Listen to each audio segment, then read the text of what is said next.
Y mostrando los zapatos. Es un lindo símbolo, hay que seguir caminando en la huella de Clelia y Jerónimo. ¡Bravo! ¡Bravo! Siente, don Ciro está presente. Ahora vamos a pasar un pequeño video. Que cada uno siga su conciencia con gran rectitud, con gran firmeza y con gran libertad.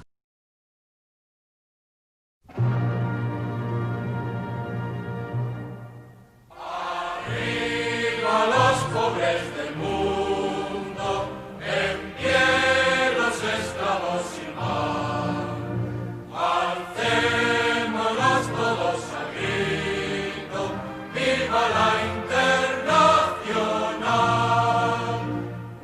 Removamos todas las trabas que oprimen al proletario. Cambiemos al mundo de base, uniendo al imperio burgués.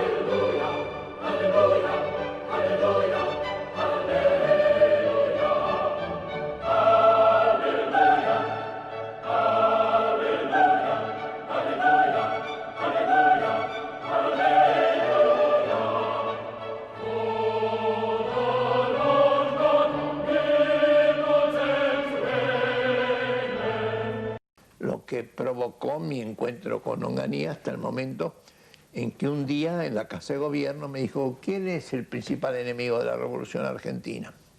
Y digo: no sé, será el doctor Frondizi, será, no sé quién será. No, me dijo, ninguno de esos me es obstáculo para mí, usted. Y me señaló así con el dedo: usted es el gran enemigo de la Revolución Argentina. Eso me lo dijo así, a boquejarro, separados por una mesita.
Bueno, vamos a empezar dándole la palabra a Lidia, que un poco ya les había comentado antes. Lidia es profesora de historia en la universidad, ha sido docente del Instituto Superior del Profesorado Joaquín González, es coordinadora actualmente de investigaciones del Instituto Histórico de la Ciudad de Buenos Aires, desde donde ha escrito el libro que les había comentado. Te dejamos la palabra, Lidia. Bueno, buenas tardes a todos, a todas. Es un honor para mí y estoy muy emocionada de participar en esta celebración de cumpleaños de Jerónimo. Y me presento. Yo, junto con Luis García Conde, en el año 1997,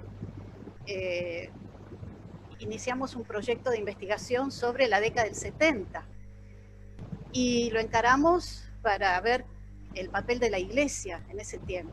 Y todavía no habían aparecido muchos libros acerca de los 70. Recién empezaba a escribirse esa historia, y menos aún sobre la Iglesia, y menos aún sobre la jerarquía eclesiástica. Todo se mantenía bastante en reserva.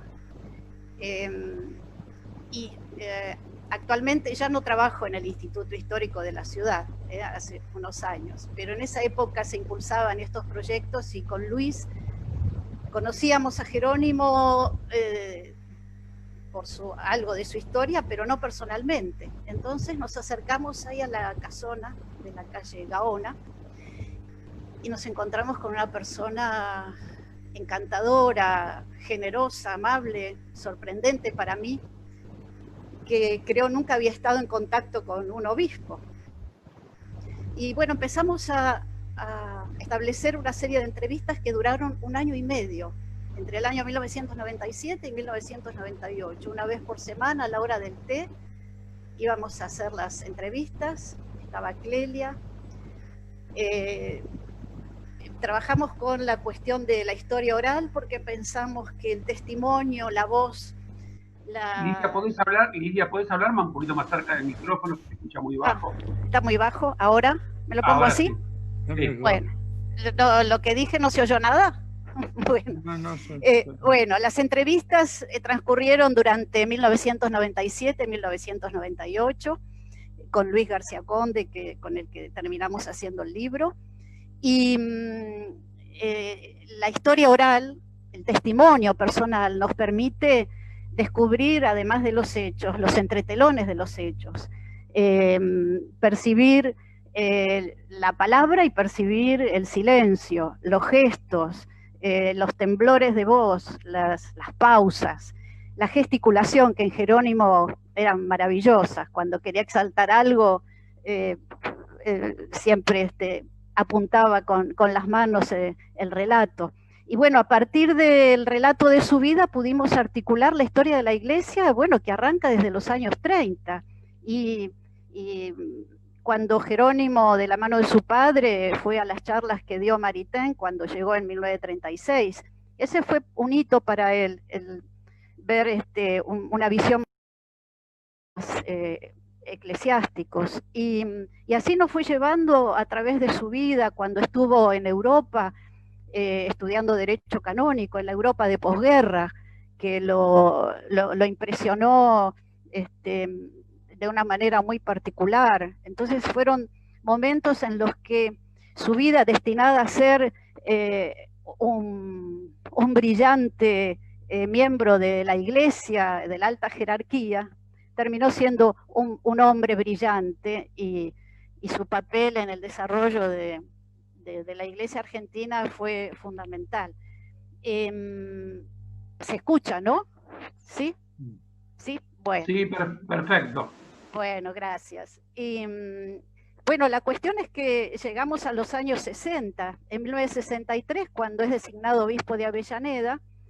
Ahí Jerónimo empieza a mostrar su humanidad y su rareza en cuanto a distinguirlo de entre otros obispos, porque no le costaba hacer un arreglo en la casa si era necesario, como pulir los pisos, por ejemplo, y eso era, bueno, muy llamativo, y hasta, bueno, despertaba cierta curiosidad, y entre sus pares todavía no no era costumbre ver que un hombre de la jerarquía fuera más hombre, ¿no? que cura. Y ahí en Avellaneda, un barrio populoso, un barrio obrero, sindicalizado, peronista por excelencia, bueno, Jerónimo empezó a andar por el barrio, a dar misa en las casas. Ya había participado en el Concilio Vaticano II, donde había conocido el Der Cámara, y eso también le había impresionado. Y cuando Paulo VI produce la encíclica Populorum Progressio, bueno, Jerónimo dice, pero eso era completamente revolucionaria, esa sí que era una encíclica que cambiaba las cosas, que hablaba de la opresión, hablaba de la violencia de arriba y la respuesta de abajo. Realmente el entusiasmo cuando lo contaba era maravilloso, y así lo manifestó en los hechos, porque empezó a difundir la encíclica, y eso fue el detonante como para que Onganía, que en ese momento gobernaba,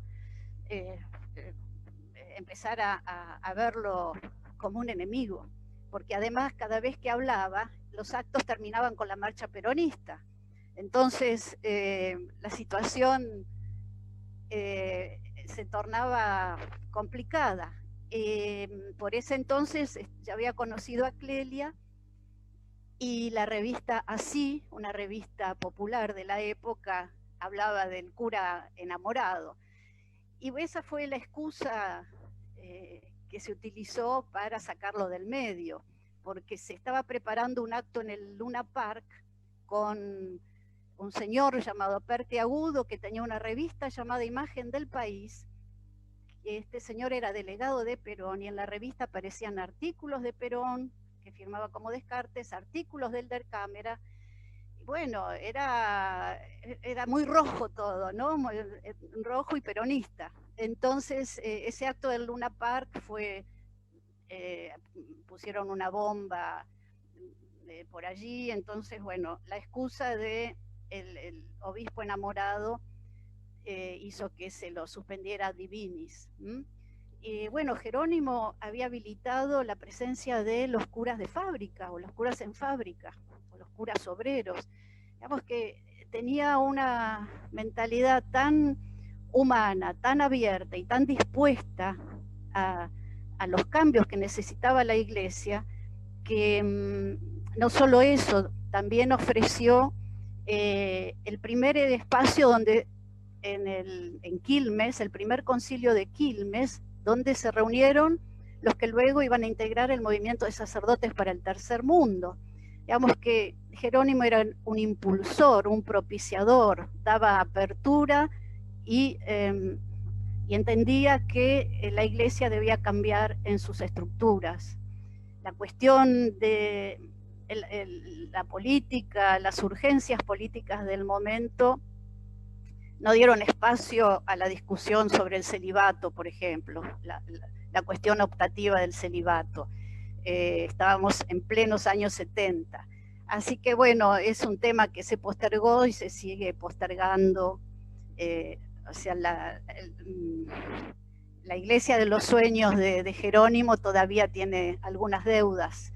Y bueno, no voy a extenderme mucho porque hay muchos oradores, pero me gustaría terminar con unas palabras que quedaron grabadas cuando hicimos la entrevista con Jerónimo, que reflejan su modo de ver la vida, porque era sobre todo un hombre. Y decía que cuando daba clases a sus alumnos en el seminario de La Plata, les decía esto: a ustedes quieren enseñarles que ser cura es lo más grande del mundo, sublime, pero ser cura es un riesgo de la gran 7, decía, porque te van a pedir que representes a Jesucristo, y en el mejor de los casos serás una caricatura de él.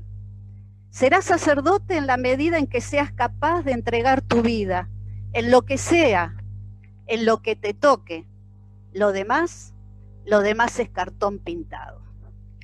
bueno,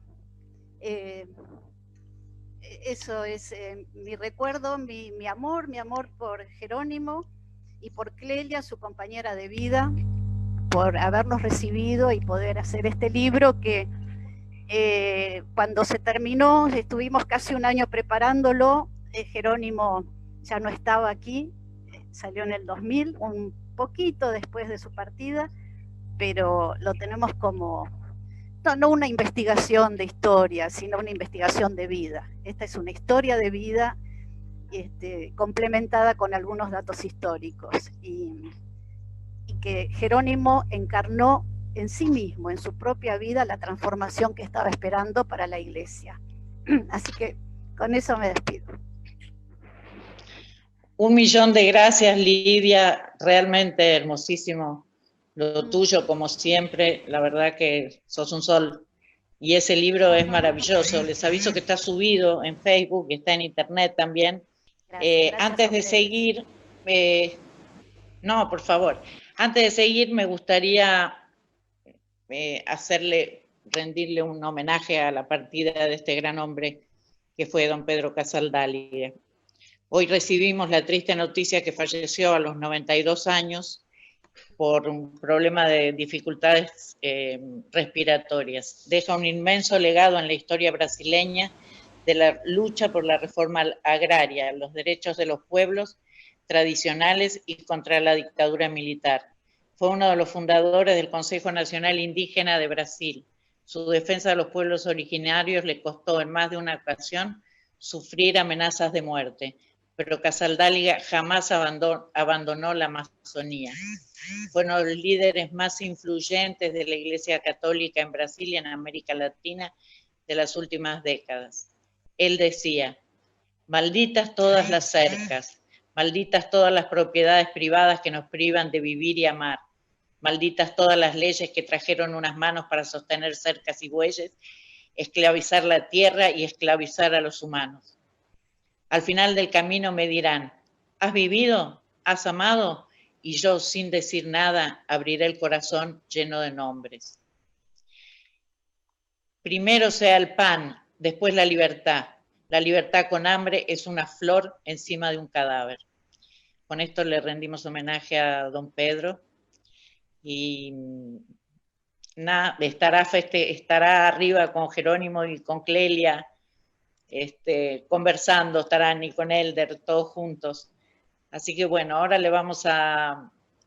Gracias, don Pedro, por lo que fuiste un gran amigo de Clelia y Jerónimo, los apoyaste siempre, y bueno, eso, muchísimas gracias por todo.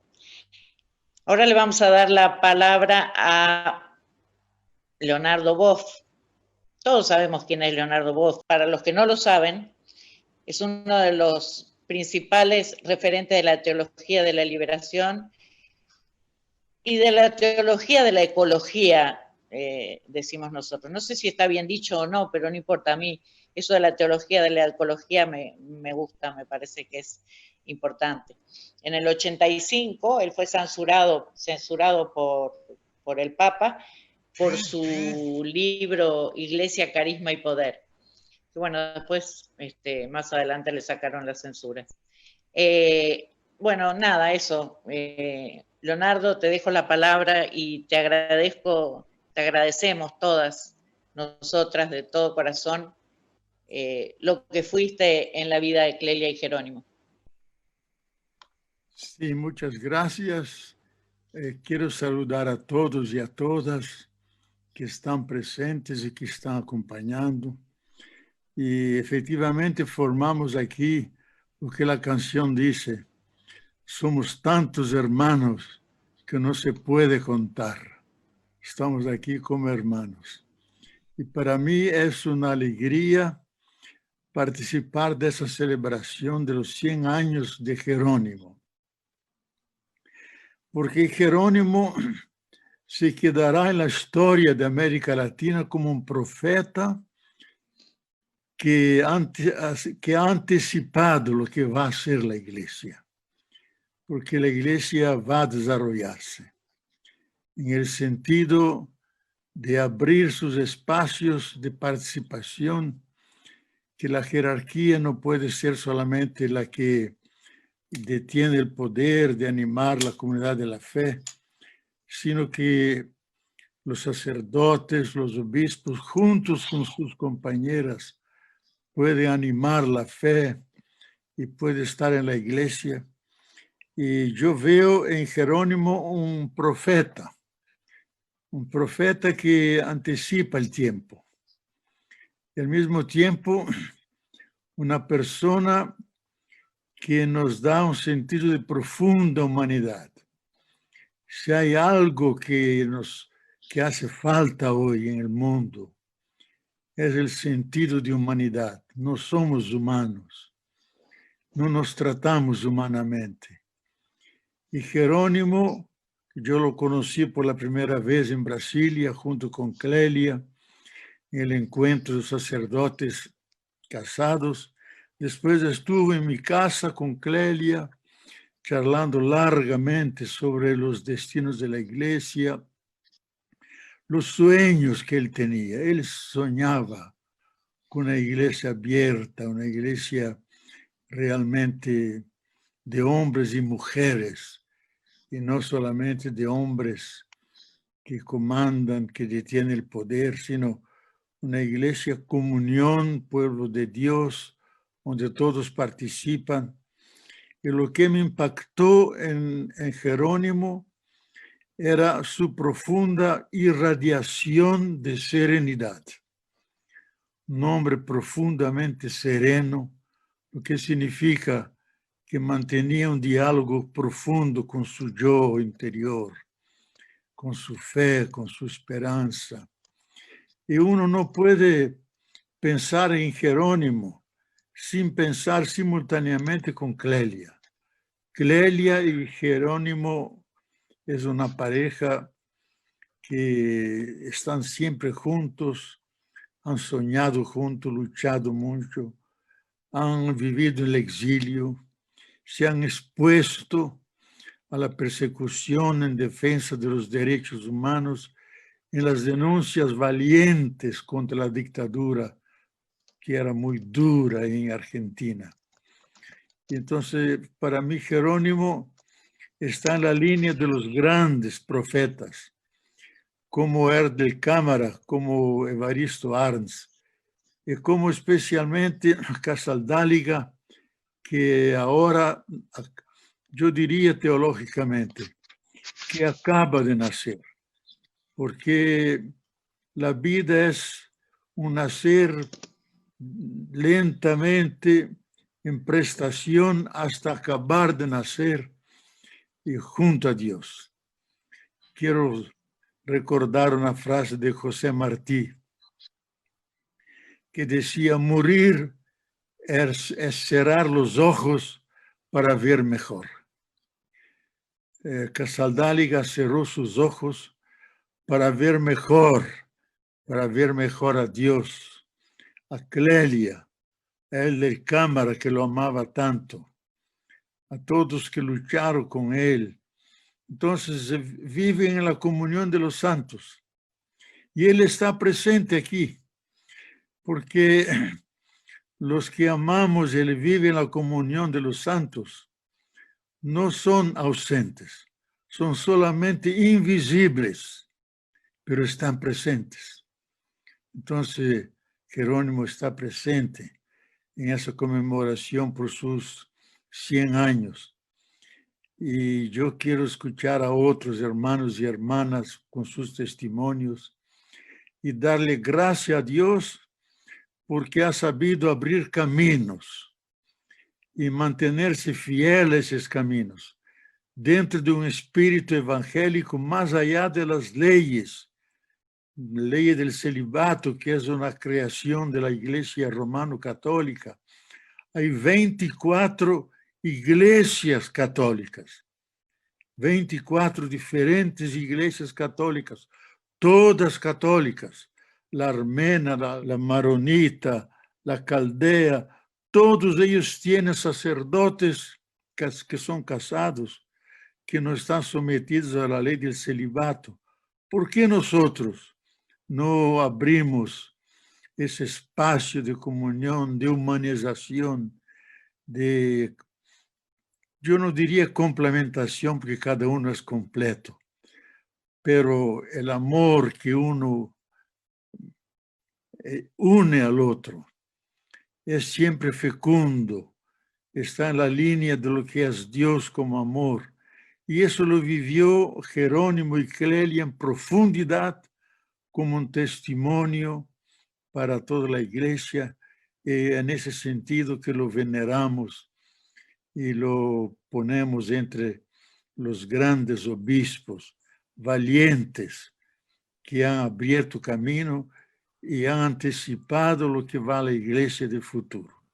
Muchas gracias a todos y recordemos siempre la herencia que Jerónimo y Clelia han dejado a la iglesia de América Latina. No, te quería dar inmensamente las gracias porque me parece que sos un ser muy especial y que has sido un ser muy especial para nuestros padres. ¿Se está escuchando? Sí, perfectamente, muy bien. Ok. Bueno, ahora le vamos a pasar la palabra a Tati Almeida. ¿Qué podemos decir de Tati Almeida? Todos sabemos quién es Tati, pero voy a decir la frase que decía Jerónimo sobre Tati y todas las madres. Él siempre decía, las locas de la Plaza de Mayo salvaron la honra de la nación, porque sin esas locas este país hubiera estado perdido. Así que Tati, millón de gracias por estar acá con nosotros y te cedo la palabra. Al contrario, querida, gracias. Bueno, los que no me conocen, efectivamente, soy Tati Almeida, madre de Plaza de Mayo, línea fundadora. Y a vos, Clelia, Claudia, en fin, a todas y a todos los que han hecho posible este tan merecido homenaje de parte de todas las madres de línea fundadora. Realmente, ¿cómo no lo íbamos a recordar a Jerónimo? Siempre lo vamos a recordar, pero en sus 100 años. Una persona, un cura, que estuvo, no todos lo estaban en esos años tremendos que pasamos. Sin embargo, Jerónimo siempre estuvo a nuestro lado, siempre defendiendo los derechos humanos, siempre al lado de aquel que más lo necesitaba. Así que realmente lo vamos a recordar siempre. A él como sacerdote, como cura y como hombre, con ese amor divino entre la madre de ustedes, chicas, Clelia y Jerónimo. Realmente se plantaron y dijeron, sí, nos amamos, desafiaron y vaya a tanta gente, pero realmente fue un amor ni de película, ni una novela, nada, una realidad. Fueron un ejemplo en todo sentido. Así que, como yo sé que Jerónimo y Clelia en algún lugarcito nos están escuchando, porque así como estuvieron juntos siempre, siempre, en vida y en la muerte, ahora yo estoy segura también, querida Clelia y Jerónimo, que están ahí muy acurrucaditos, compartiendo estos 100 años. Y yo voy a recordar algo muy gracioso, que una de las veces que iba a visitarla a Clelia, una vez veo, ya habías partido vos, Jerónimo, porque sí, los estoy hablando a ustedes, ¿eh? Vos ya habías partido. Y yo la voy a ver a Clelia y tenía una foto tuya, hermosa, ahí arriba de un mueble, ¿no? Entonces le digo, Clelia, no tuviste mal ojo, querida, ¿eh? ¡Qué bombón! Por supuesto, se reía y no lo negó, porque efectivamente, Jerónimo, fuiste un hombre hermoso por fuera y por dentro. Así que, un beso, estén donde estén, y feliz cumpleaños, porque siempre vas a seguir presente. Muchísimas gracias por haberme invitado a compartir este momento y con tanta gente querida. Realmente uno los escucha y uno aprende, cada día aprende más.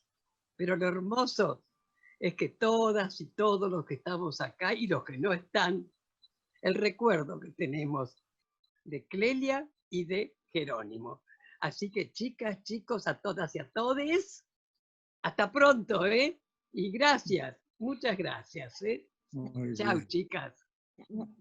Muchas gracias, Tati. Como siempre es un honor tenerte acá con nosotros. Y bueno, era una madre de Plaza de Mayo, a esta no les decían las locas, pero fueron bastantes locas también.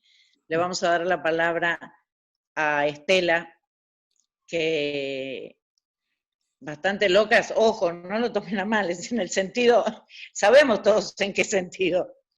Agradecerles por sus luchas y por... Yo me acuerdo que una vez mamá, no sé Estela si te acordás, una vez mamá te dijo, creo que estaban hablando por teléfono, y te dijo, ay Estela, dice, tantos nietos que vas encontrando y todavía no lograste encontrar a tu nieto. Y lo encontraste. Así que esa vez me acuerdo que realmente fue maravilloso. Bueno, Estela, a ti la palabra y después seguimos. Bueno, muy buenas tardes a todos, queridísimos amigos. Es un placer verlos y participar con ustedes. Les agradezco mucho este contacto para recordar a una persona que es historia, en nuestra historia propia. Yo estoy haciendo memoria porque hemos tenido durante la época en que empezamos a buscar a nuestros desaparecidos, Abuelas de Plaza de Mayo, buscamos 2 generaciones, nuestros hijos y nuestros nietitos robados durante el cautiverio de sus madres o no, en sus hogares. Y lógicamente el primer impulso fue recurrir a la iglesia para escuchar en qué podían ayudarnos para tener noticias, y con una inocencia tremenda dimos a veces contacto con quienes no lo merecían, pero pudimos conocer a otros obispos y curas, por supuesto, maravillosos, que se interesaron, se comprometieron y corrieron tantos o más riesgos que nosotros.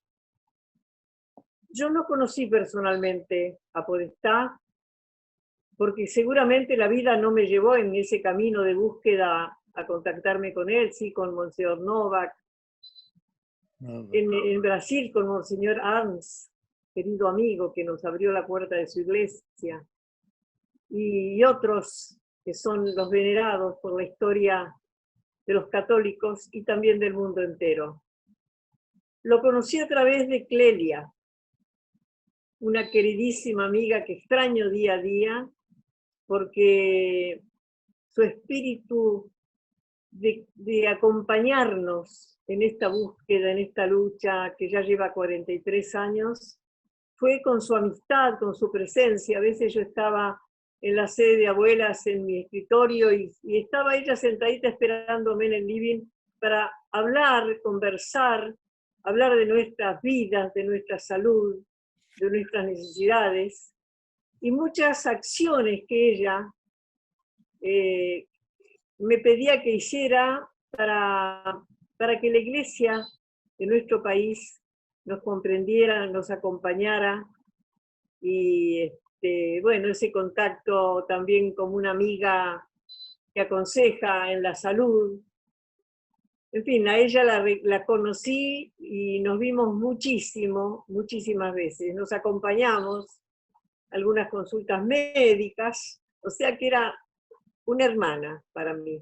Y a través de ella, por supuesto, lo conocí a Jerónimo.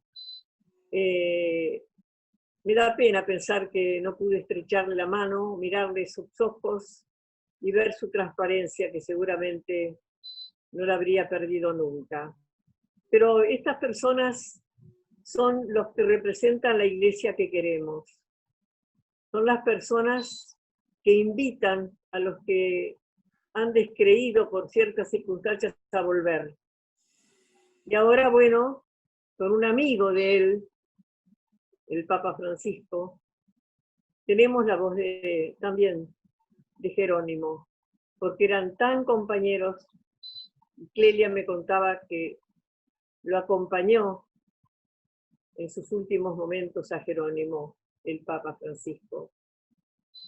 Yo soy católica, de eso que piensan que los buenos pastores de la iglesia nos llenan de esperanza cuando nos dicen todo llega, cuando nos dan aliento. Efectivamente, estamos buscando ya hombres y mujeres de más de 40 años que son los nietos. Y es cierto, querida Clelia, hija, que pudimos encontrar, encontramos a mi nieto, después de 36 años de búsqueda y 6 años que ya lo tengo en la familia. Y agradezco esta fe que tengo, esta perseverancia institucional, porque sola no hubiera podido hacer nada, sería nada, siempre acompañada por mis abuelas, a seguir luchando por un país mejor, para tener la patria que queremos, la iglesia que queremos, el mundo que queremos. Rindiéndole homenaje hoy en su centenario a alguien que desde una estrellita junto a Clelia seguramente nos está mandando su bendición. Vuelvo a repetir mi agradecimiento y me encanta verlos, quisiera abrazarlos, pero ya llegará el momento en que podamos hacerlo. Queridos amigos, Clelia querida, muchas gracias. No, muchas gracias a vos, Estela, un abrazo enorme. Y dijiste lo de Estrellita, y me vino a la cabeza que cuando Malena, mi nieta, era muy chiquita, tenía 2 años cuando partió Jerónimo, mamá le decía, ella le preguntaba a mamá que cuándo iba a venir Jerónimo, que cuándo iba a venir Jerónimo, y mamá le decía que se había ido a las estrellas, que estaba en el cielo. Y un día sentadas en la escalera de entrada de la casa, Malena dijo, ay, dice, ahora entiendo por qué el Abu no vuelve, dice. Mirá todas las estrellitas que tiene para ver, nos va a tardar mucho. Así que bueno, me hiciste recordar esa anécdota de mi nieta. Qué lindo. Sí, muy linda. Bueno, ahora le vamos a dar la palabra a Raúl Zaffaroni, Eugenio Raúl, pero nosotros te decimos Raúl.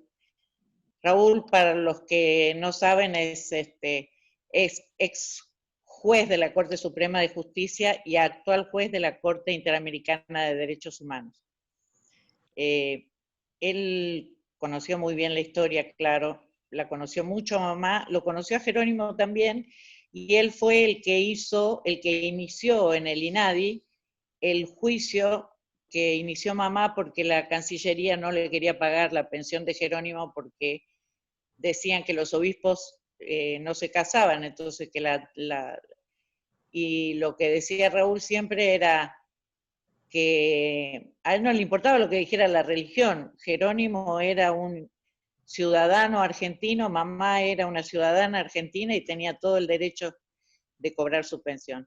Pero eso es otra anécdota así chiquita. Bueno, Raúl, te damos la palabra y 1.000.000 de gracias por estar acá con nosotros. Muchísimas gracias a ustedes. Realmente, bueno, yo soy un católico de calle, común. No tengo mucha vocación mística, pero a veces se me ocurre por ahí decir, bueno, pero me he cruzado con uno, con otro, tantas coincidencias, ¿serán coincidencias o será que hay una mano? Me lo saco de la cabeza al rato, pero bueno, pero no puedo dejar de pensar algunas cosas de esas, y una es haberme cruzado en la vida con Jerónimo y con Clelia.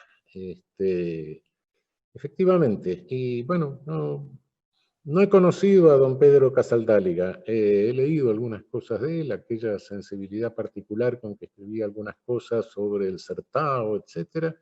Pero sí he conocido a Elder Kammer, varias veces lo he visto. La primera vez que lo vi fue en un juicio donde un colega, estaban enjuiciando a un sacerdote en el nordeste, en Recife, y un colega era el defensor en juicio oral, etcétera, Tribunal de Seguridad Pública, no sé cómo se llamaba en ese momento. Y ahí estaba don Elder y los obispos del nordeste, Y conversé un rato con él y me mencionó justamente a Jerónimo Podestá. Creo que hay personajes como Jerónimo, como Elder Cámara, como Clelia, que tienen algo que irradian. No me pregunten qué es, pero sí, efectivamente hay algo que los distingue, que los marca. Yo no quiero extenderme, pero quisiera simplemente dejar dos cosas que creo que nos legan estos personajes, estas figuras marcadas, estas figuras que algunos dirán que es aura, no sé, tengo idea. Pero ¿qué es lo que nos dejan ahora para el futuro y para este presente catastrófico, del cual saldremos, claro, saldremos a un mundo distinto y tendremos una tarea importante.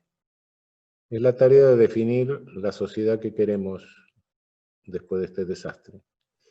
Y en este sentido soy optimista. En este sentido creo que nuestra América Latina va a ofrecer algún modelo. Creo que vamos a repensar un poco el Estado, vamos a repensar la sociedad, y para repensar el Estado necesitamos un nuevo Estado providente que requiere fundamentalmente acentuar la tercera pata clásica. No nos basta con la libertad, con la igualdad, sino que hay que acentuar la pata de la fraternidad. Y ahí creo que es donde entra este sentido solidario, esta vocación solidaria que nos dejan estas personas. Un nuevo modelo de Estado fundado antes que nada en la fraternidad, en la solidaridad, en la hermandad. Y en segundo término, y con esto termino brevemente, ¿qué nos enseña Jerónimo? ¿Qué enseñanza nos deja? Y esto es importantísimo, nos deja una enseñanza ética de primer orden, brutal, fortísima. Fue un hombre en que la humanidad triunfó sobre las investiduras. Es muy fácil en nuestras sociedades tragarnos el personaje. La investidura somos nosotros. Y perdemos la identidad y perdemos la humanidad detrás de una investidura. Jerónimo nos mostró cómo la investidura no la ató para nada. Reventó, se deshizo de la investidura y siguió adelante, siguió su humanidad. Introyectemos bastante bien esta lección. Cuidado con eso de que nos coma el personaje en esta sociedad de personajes, en este teatro que muchas veces hay. Una cosa es que tengamos que representar un papel, pero tengamos en cuenta que toda investidura es un servicio. Y cuando nos molesta para seguir con el servicio humano, al diablo la investidura. Muchísimas gracias por darme la oportunidad de participar en este cumpleaños de Jerónimo, que como bien dijo Leonardo Boff y otros, es inseparable de la memoria de Clelia. Gracias. No, gracias a vos, Raúl, eternamente agradecidos.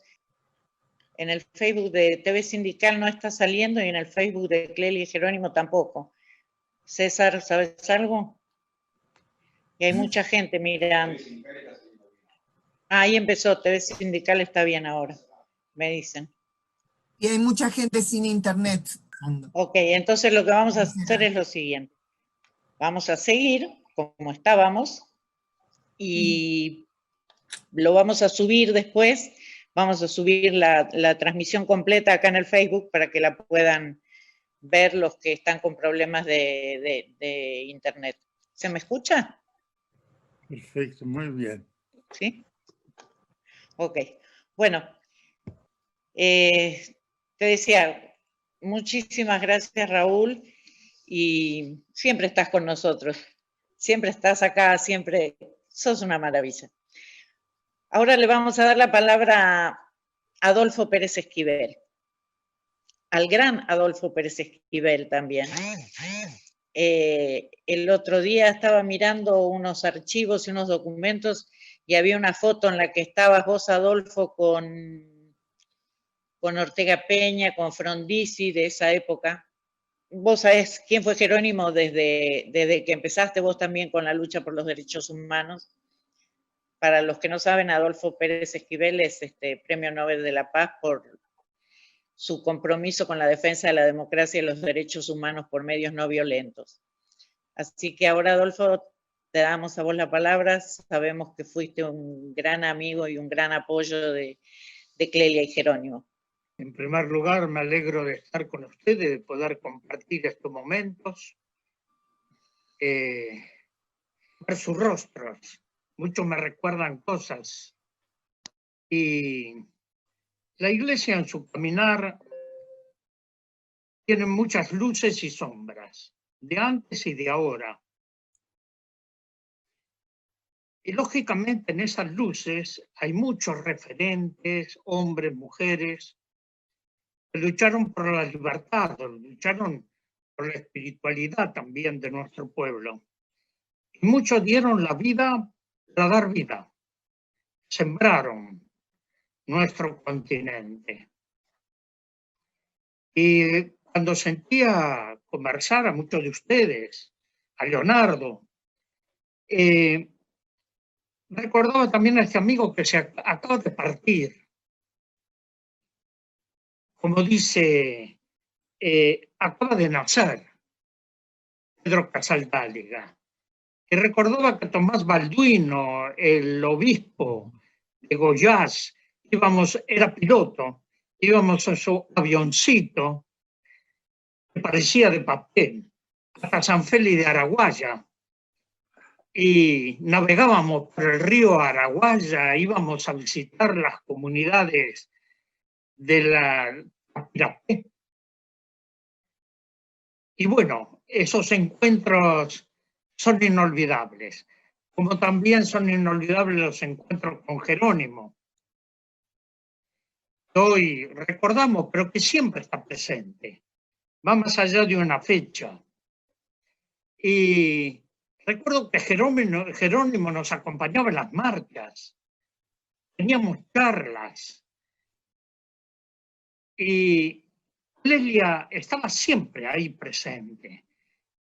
Y recordaba algo que quiero compartir con ustedes, no recuerdo el año, pero fue en un encuentro del CELAM en Chaclacayo, en Perú.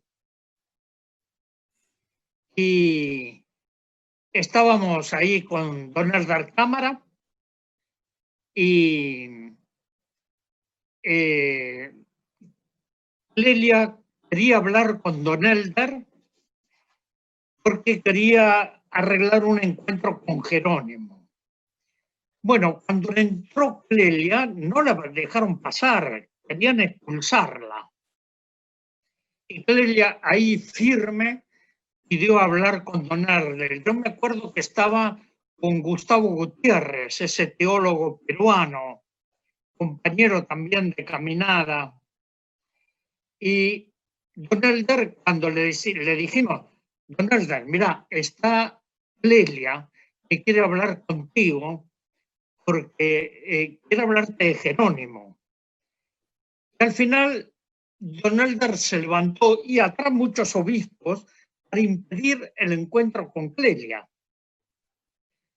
Al final pudieron encontrarse y recuerdo que no se querían ir los obispos de ahí y Clelia, con ese chipazo que tenía, le dijo, mire, se tienen que retirar porque yo voy a estar en confesión con don Eldar y ustedes no pueden estar presentes.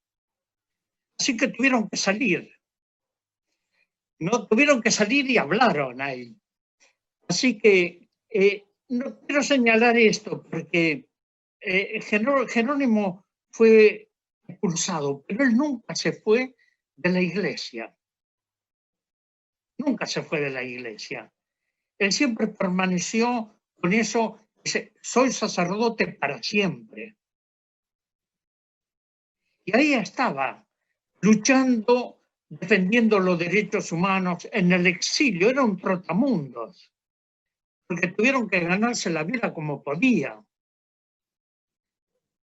Y en la lucha contra la dictadura, Jerónimo estaba presente, pero siempre estaba presente acompañando, ¿no? Era un hombre con una gran humildad, y lo que recuerdo y lo que tengo presente de Jerónimo es su coherencia entre el decir y el hacer. Era un hombre profundamente coherente, con visiones muy claras. Era un hombre que transmitía esa serenidad, ese espíritu, esa convicción que la Iglesia tiene que abrir las puertas y ventanas para que entre la luz. Y hoy el Papa Francisco, Bergoglio, era muy amigo. Siempre lo acompañó. Siempre trató incluso a Clelia, después de la partida de Jerónimo, siguió acompañando a Clelia.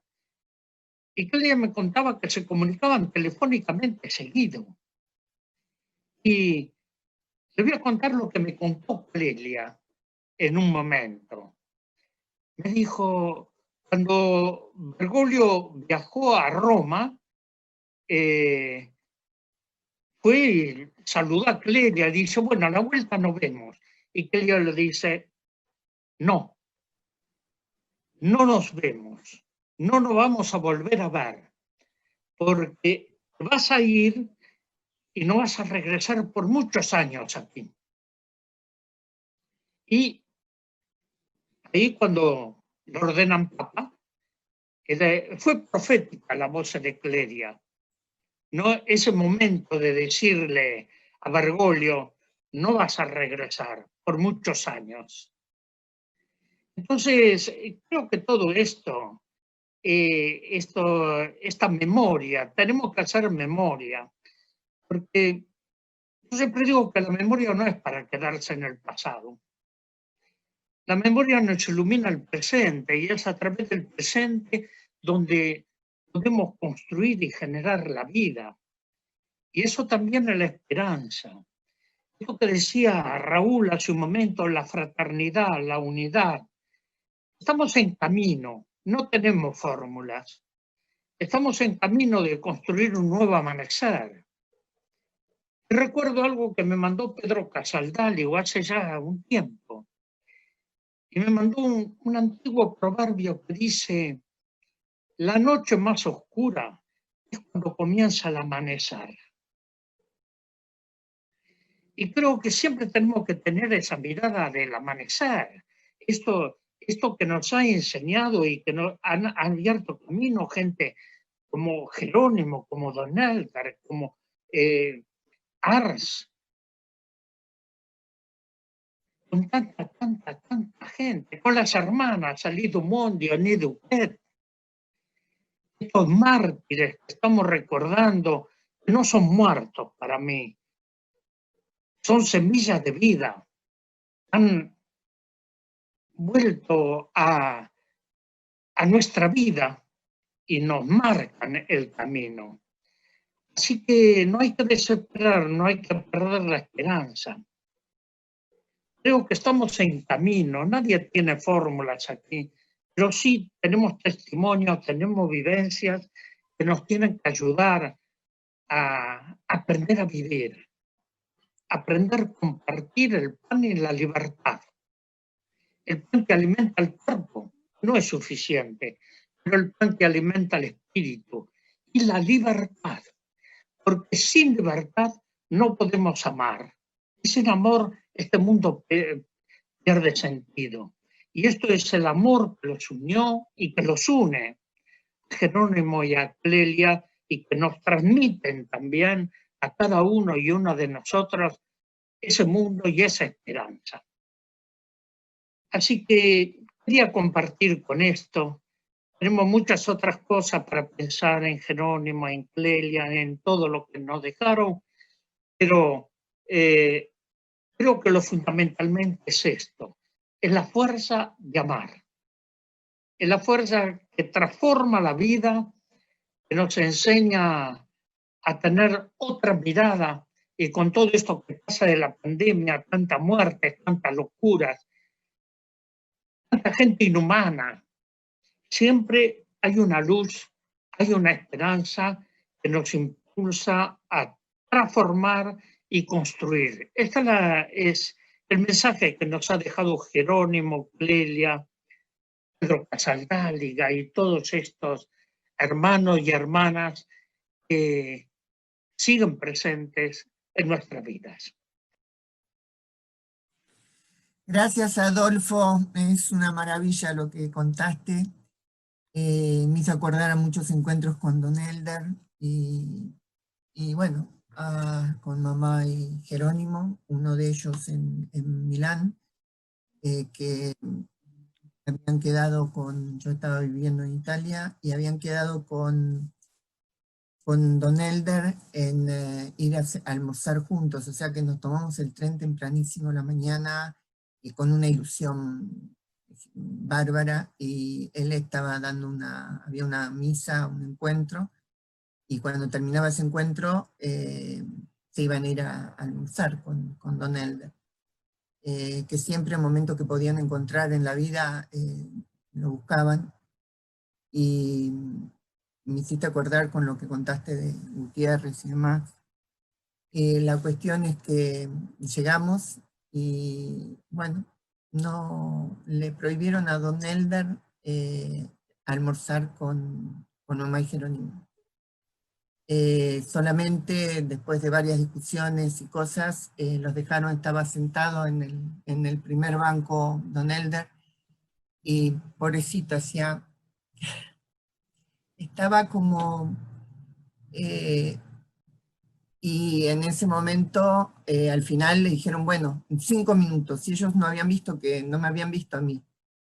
Y yo estaba justo al lado mío, estaban Cecita y otra persona, me parecía un guardaespaldas argentino, y decían, bueno, no pudimos hacer nada más, pero no los vamos a dejar, nos dijeron que no los vamos a dejar, pero estos 5 minutos no había manera de no dárselos. Ese tipo de cosas las han vivido mamá y Jerónimo muchísimo, con muchas cosas, pero Don Elder siempre era la luz para ellos. Por otro lado, yo me acuerdo una vez que Jerónimo lo habían invitado a Córdoba a una reunión, creo que del CELAM, pero para no crear ningún tipo de problemas,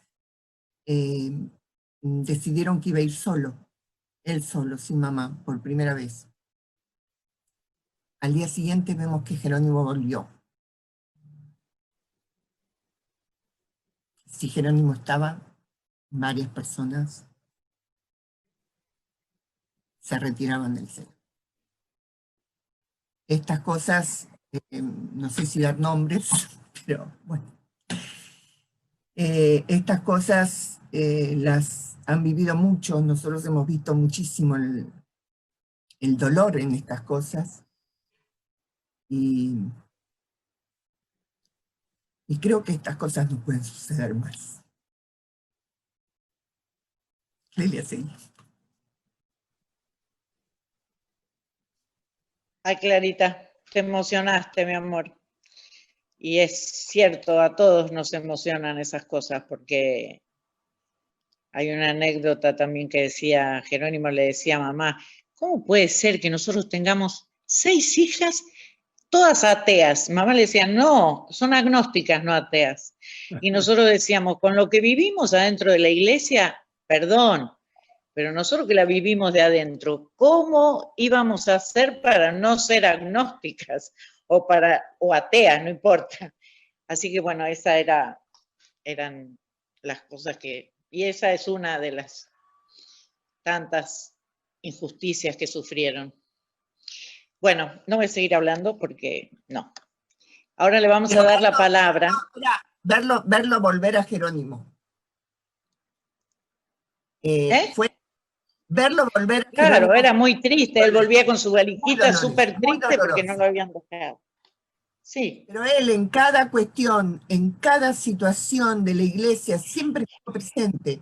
les mandaba al episcopado permanentemente cartas, tenemos todas las cartas que les han mandado al episcopado, y les hacíamos los sobres para todos los obispos que estaban en el episcopado, pero nunca, pero digamos, siempre quería estar presente y decir lo que pensaba del camino de la iglesia, de una iglesia evangélica, de una iglesia que siguiera el evangelio específicamente. Y una vez yo le dije, Jerónimo, yo creo en el evangelio, pero para mí es una doctrina, como la doctrina marxista, la doctrina peronista, a la que sigo, y Jerónimo me dijo, la cuestión es seguir la conciencia. Y si siguiera la iglesia todo esto, pero bueno, hay que luchar desde adentro. Ellos lo lucharon desde adentro, con todo el dolor que puede ser, pero bueno, les agradezco a todos estar acá. Vamos a seguir ahora. El que nos va a hablar es un periodista, padre casado, que convivió muchas cosas con Jerónimo porque él estaba con Elder Cámara. Así que le pasamos la palabra a Félix Galbao. Hola, Félix. Hola. Qué gusto y qué placer tenerte hoy para que hables un poquito con nosotros. Así que te cedo la palabra.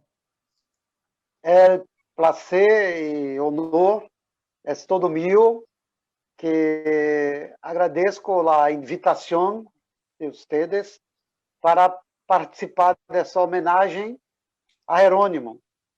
Y como dijo Leonardo, no se puede hablar de Jerónimo sin hablar de Clélia, obviamente. Estão muito unidos, muito unidos. E eu vou dar depoimento, testemunho personal sobre Jerônimo e Clélia. Eu conheci a Jerônimo e Clélia em 1990, no encontro de curas casados em Curitiba, Brasil. Eu tinha apenas 34 anos e fui com minha mulher, Fernanda, ao encontro. E Jerônimo se acercou a nós outros, porque vivíamos em Recife. E logo uma coisa mágica aconteceu, que nos quedamos profundamente amigos.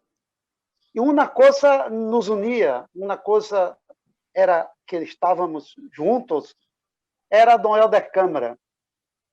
E eu fui ordenado sacerdote por Dom Helder Câmara em 1984. Quando eu deixei o ministério, eu me quedava um pouco perdido em termos de igreja.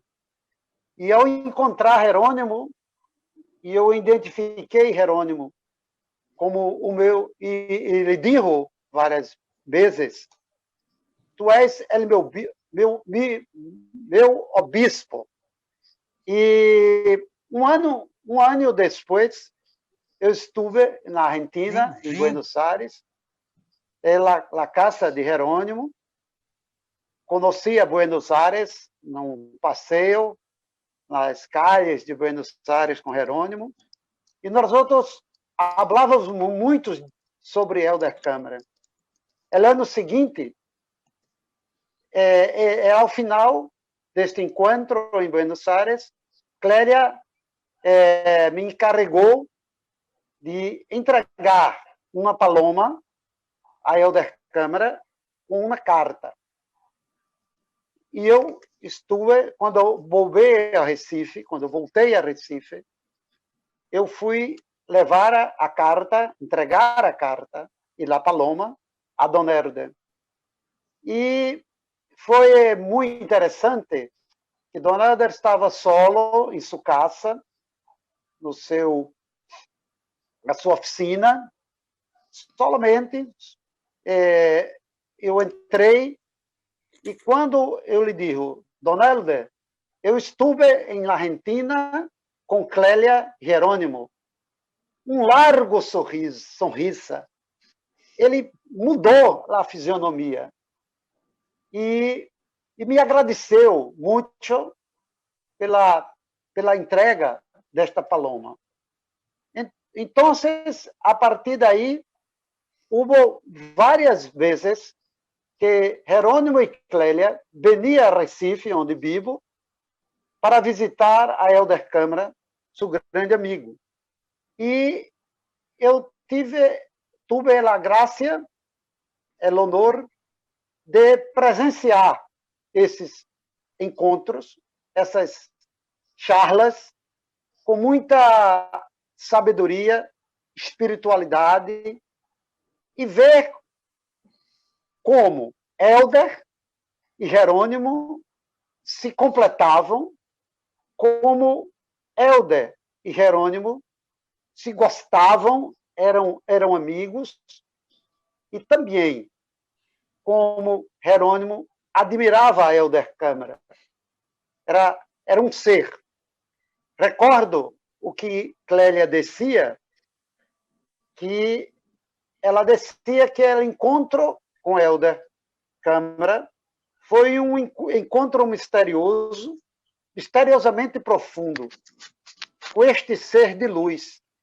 Dom Helder era, para Dom Jerônimo e para Clélia, um ser de luz. E Dom Jerônimo me disse uma vez que Dom Helder tinha uma presença especial na sua vida, não só quando era bispo, mas, sobretudo, quando ele se uniu à sua companheira Clélia Luro. O apoio que Dom Helder deu foi muito importante para que Jerônimo suportasse a injustiça, a opressão, tanto da hierarquia da igreja, como também os problemas com a ditadura militar argentina. Dom Helder era a força de Jerônimo e a força de Clélia. É interessante que eu fui testemunhei esses encontros e tive um momento muito especial. Em agosto de 1998, Dom Helder concelebrou a sua última missa com Jerônimo, um ano antes do falecimento, da morte de Dom Helder. E foi uma missa muito hermosa, espiritualmente muito forte. Estávamos somente 5 pessoas. Dom Helder, Jerônimo, Clélia, eu e uma monja, a irmã da Catarina, que, em esta época, ajudava Dom Helder em algumas coisas. E foi um momento muito bonito. E também eu gostaria de falar um pouco sobre como Jerônimo, mesmo com as dificuldades, que às vezes Jerônimo venia a Recife e a secretária Zezita, a secretária de Helder, dificultava o encontro. Era terrível. Tínhamos cita marcada, horário, eles se quedavam em minha casa, na casa de minha madre, e nós íamos a encontrar a Helder. E, de repente, não é possível, não era possível o encontro. Então, Jerônimo e eu me quedava furioso. Clélia, com era o jeito dela, de Clélia, né? Clélia também. Mas Jerônimo não. Jerônimo via isso como normal, como natural. Ele não se molestava com isso. Então, nós falávamos com um cura amigo, que tinha uma função importante na Cúria, e no dia, 2 dias depois, havia um encontro, que tudo se resolvia, e Jerônimo e Dom Helder se davam muito bem. E eu lembro que Jerônimo me disse, a última vez que estive em Recife, antes da morte de Dom Helder, ele me disse, não deixe que cambiem Dom Helder num santo bueno. Dom Helder é um santo rebelde. A Igreja hará tudo para transformar Dom Helder numa outra pessoa. Não vão querer fazer Dom Helder santo, mas não o Dom Helder rebelde, não o Dom Helder dos pobres, e sim outro Dom Helder. E ele me dizia também que nós outros acá em Recife não podíamos deixar a memória de Dom Helder se perder. Então, o que hago é o que muita gente aqui no Recife faz, é não deixar lá morrer, ou como como Dom Helder disse a Marcelo Barros, um monge beneditino, não deixar a profecia cair, não deixar a profecia morrer. É o que hacemos, e gostaria muito. Uma vez, Clélia me disse, para finalizar, Clélia me disse que Jerônimo me queria como um filho. Ele te gusta como um filho. E eu lhe digo, Jerônimo tiene a idade de mi padre, que já se foi também. E a mim me gusta Jerônimo como um padre.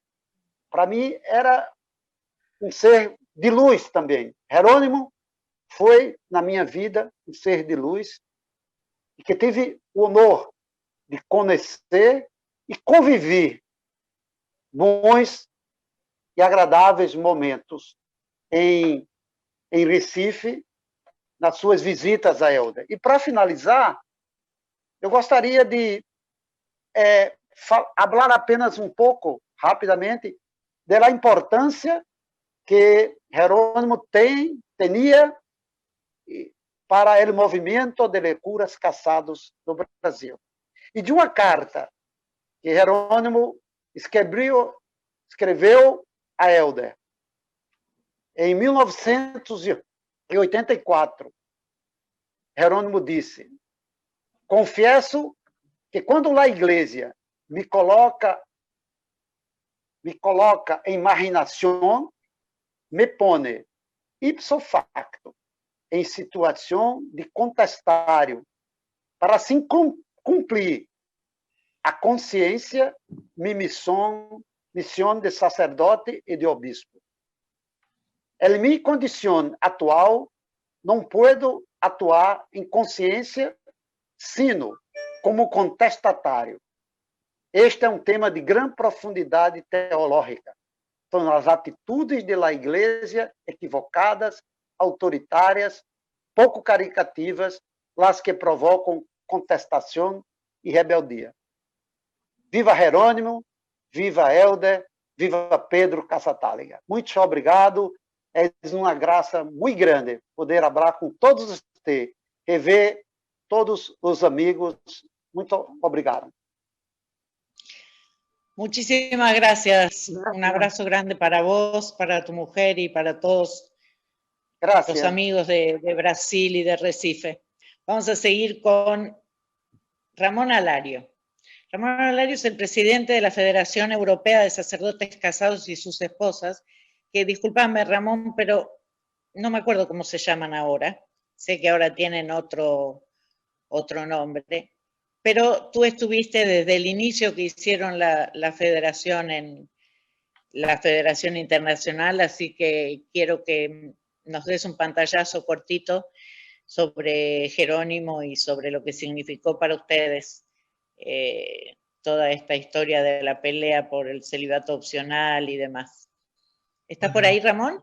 Buenas noches y buenas tardes a toda esta gran familia de Jerónimo y de Clelia, porque creo que todos y todas, de una manera o de otra, nos sentimos incorporados a lo que ellos significaron, lo que ellos vivieron y aquello en lo que ellos soñaron.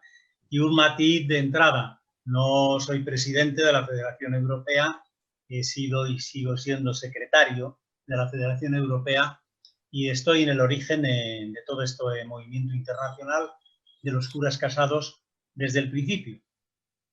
Si yo tuviera que resumir la semblanza, en fin, el honor que he vivido de conocer a Jerónimo y a Clelia, tendría, como ya se ha repetido varias veces, tendría que hablar de ellos como un tándem. Yo creo que el momento en que ellos llegan en los años 80, 85 y 87, aquí a Europa, vienen acompañados de muy pocos, bueno, Giorgio Ribeiro también de Brasil, muy pocas personas, muy pocos curas casados del movimiento latinoamericano. Y suponen para nosotros una especie de aire nuevo que llegaba a esta vieja Europa. Nos ayudaron mucho a plantear cosas desde otra perspectiva mucho más abierta, y yo creo que ahí está su gran aportación al movimiento internacional de curas casados. Yo creo que fueron dos grandes soñadores, una pareja de soñadores en un mundo diferente, en un mundo distinto, en un mundo que tenemos que seguir construyendo, pero al mismo tiempo no unos soñadores, unos utópicos sin más, sino una pareja comprometida a diario en hacer pequeñas realidades ese mundo en el que soñaban, ¿no? Y yo creo que ahí está el gran reto que tenemos, que ellos nos dejan y que en definitiva hoy estamos celebrando a un lado y al otro del Atlántico. Este mundo distinto donde todos los seres humanos no solamente queramos ser libres, sino también podamos serlo y al mismo tiempo hermanos. Me gustaría solamente resumir 3 o 4 cositas de lo que significó el movimiento y significa el movimiento internacional de curas casados. No podemos olvidar que hasta la última parte de los años 70, los curas casados, quienes decidían casarse, seguían siendo tratados de traidores, de desertores. El mismo escrito que les concedía permiso para dejar el clericalato les obligaba a abandonar todos los sitios en los que hubieran vivido y fueran conocidos. Y yo creo que ahí empezó nuestra primera gran reivindicación. Merecía la pena hacer caso de lo que habíamos vivido y estábamos viviendo en muchas comunidades, que cuando decíamos que nos habíamos enamorado y queríamos casarnos, nos decían: no te vayas, nos sirves como cura, como creyente, como integrante de una comunidad, no desapareces. Fue una primera intuición que curiosamente surgió casi en todas las partes del mundo, y en cada, pues ahí en Argentina por supuesto pasó, en España, en Italia, en Bélgica, en muchos sitios, se empezaron a producir o a unir pequeños grupos de curas casados con sus esposas que reflexionaban sobre la nueva situación, y como una segunda gran intuición apareció enseguida algo que formulábamos de una manera rotunda: el celibato, o el celibato para los curas que han decidido casarse, no es un problema personal, es un problema que tiene la Iglesia y que mientras no lo solucione no va a cambiar cosas profundas de cómo es, cómo actúa y cómo se dirige a la humanidad. En estas dos primeras intuiciones hubo una coincidencia total. En esas primeras reuniones, llamábamos sínodos, congresos, que se celebraron en Roma, a 20 y tantos kilómetros de Roma, más bien en Aricha. ahí aparecieron, como digo, Jerónimo y Clelia aportando toda una visión y un aire nuevo que a los europeos nos vino de maravilla. Por tanto, había que no huir y había que decir que la decisión profunda de muchísimos de los curas que decidían casarse era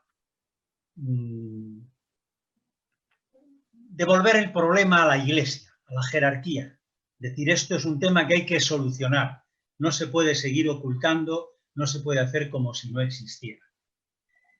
Hubo un paso posterior que tal vez tiene una fecha, es el Congreso Internacional que se celebró en Alcobendas, aquí cerquita de Madrid, el año 93, al cual ya tuvimos la suerte de poder ayudar a venir e invitar, por supuesto, a parejas de curas casados de muchísimos países. Yo creo que nos juntamos casi 30 países, 20 y tantos, en torno a 20 más bien. Yo creo que eran parejas latinoamericanas. Y este congreso giró un poquito en torno a decir, vamos a ver, no solo es que no tenemos que ocultar lo que somos y lo que hemos decidido, es que la Iglesia tiene que dar respuesta a este problema, porque seguimos siendo lo que éramos, aunque de otra manera. Seguimos sirviendo en las comunidades en las que estábamos y creemos que no solamente es un derecho, sino que es sobre todo un derecho de esas comunidades el que nosotros no desaparezcamos. Hay otro paso posterior que tuvo lugar en el Congreso de Brasilia, aludía Leonardo a este congreso el año 96, donde después de estudiar una serie de monografías, testimonios, etcétera, experiencias, llegamos a la conclusión de que los colectivos de creyentes donde mejor nos ubicábamos, donde más necesarios y útiles éramos, eran las pequeñas comunidades de base. Fue también otra aportación que creo que es decisiva en este movimiento internacional. Posteriormente hubo otros encuentros en Atlanta, en Leganés, en Wiesbaden, y uno último casi cerrando una etapa pues así de cierta importancia, hace poquitos años, 5 años, aquí en el entorno de Madrid, en Guadarrama. Encuentro en que presentamos un libro que tal vez resume el recorrido hasta ahora del movimiento internacional de curas casados. Curas en unas comunidades adultas. Queríamos formular en ese título, que fue también el lema del Congreso, que el problema no estaba en el cura, si tenía que ser célibe, si podía ser hombre o mujer, por supuesto, defendíamos ambas cosas, sino que el problema está en que las comunidades sean adultas y se las deje ejercer como tales. Cada comunidad tiene un derecho a celebrar como tal, y no puede estar impedido ese derecho porque no haya curas célibes, hombres. Hay que superar ese desastre que teológicamente casi podríamos formular que tiene unos componentes de herético, y dar otro salto. Yo entiendo que en estos momentos Jerónimo, Clelia, Elder, Pedro Casaldáliga, toda esa pléyade de profetas, de gente que se jugó la vida y se la sigue jugando, seguro que estarían contentísimos de que esto se haga realidad. Ha habido un apunte interesantísimo con todo el encuentro de Amazonía, que ojalá no quede archivado y siga dando cauce para que esa iglesia servidora del mundo en que tanto soñaban Jerónimo y Clelia tenga cada vez más posibilidad de irse haciendo pequeñas realidades. Muchísimas gracias por haberme invitado en nombre del movimiento europeo, del movimiento internacional que tanto ha luchado por otra iglesia y otro mundo. Muchas gracias. Gracias a vos, Ramón, por estar, por ser quien sos, por todo y por tus sabias palabras. Sí, es triste, pero es así, es hora de que la Iglesia se ponga las pilas con ese tema. Bueno, vamos a darle la palabra a Sebastián Cosar Gaviria. Creo, que lo dije bien, que es el presidente de la Federación Latinoamericana de Sacerdotes Casados y sus Esposas. Él nos va a contar. Así que, Sebastián, bienvenido. Creo que tú no lo conociste a Jerónimo, pero bueno, estás ahora con el tema de la Federación Latinoamericana, así que te damos la palabra. Muy bien, muy buenas tardes y buenas noches para mis compatriotas españoles. Ahí veo a la Teresa, ahí Andrés, que yo conocí personalmente, estuve en tu casa, allí en Buenos Aires, con Jerónimo y con la Clelia. Además estuve en varios encuentros junto con ellos. Además estuve en Lima cuando se fundó la Federación Latinoamericana de los Curas Casados, de la cual en este momento, como has dicho, pues soy presidente. Yo soy español de la diócesis de Valencia, pero ya vine de misionero hace 44 años a Chile, donde resido. Aquí me casé y aquí pues tengo 3 hijos y un nieto. Bueno, como dice que seamos breves, voy a tratar de resumir un poquito. Yo hace 2 años y tanto asumí con responsabilidad la Federación Latinoamericana de Sacerdotes Casados, siguiendo la misión creada por Jerónimo Podestá. Él, cuando ya se retira de obispo, empieza todo una inquietud, una preocupación de que teníamos que preocuparnos por una iglesia que aceptara que el celibato fuera opcional, para bien de la evangelización. Ha sido un caminar con muchas dificultades este peregrinar, luchar con una jerarquía conservadora, cerrada, autoritaria, sin ánimos de abrirse a los nuevos cambios. Hemos constatado una jerarquía más bien poco humana, como ya alguien ha dicho por ahí, no abierta al diálogo constructivo para conversar este tema del celibato opcional. Pero nosotros, los sacerdotes casados, seguimos con perseverancia, siguiendo el espíritu soñador de Jerónimo y Clelia, para conseguir nuestros sueños, por imposible que lo tengamos. Nuestra perseverancia es firme y con mucha fe de que en un futuro prometedor esto sea realidad. Nuestra esperanza es viva. Quiero dejar constancia que los sacerdotes casados son ejemplos y buen testimonio como personas queridas, de confiar, de ayuda generosa en distintos campos de la vida social y de las comunidades. Somos muy bien aceptados y queridos por nuestras comunidades y no somos motivo de escándalo. Con fe y seguridad seguimos la huella marcada por este profeta Jerónimo y solo queremos que nos acepten esta iglesia para bien que el celibato sea opcional para una nueva iglesia con un nuevo modelo de evangelización. Eso puedo deciros nada más. Resumiendo, agradezco mucho este encuentro y realmente muy emocionante porque Jerónimo era un gran profeta, como ya he dicho, y también lo recuerdo y lo recordamos todos con mucho cariño. Y a Clea también. Muchas gracias y bendiciones. Gracias. Muy bueno, gracias. Ella.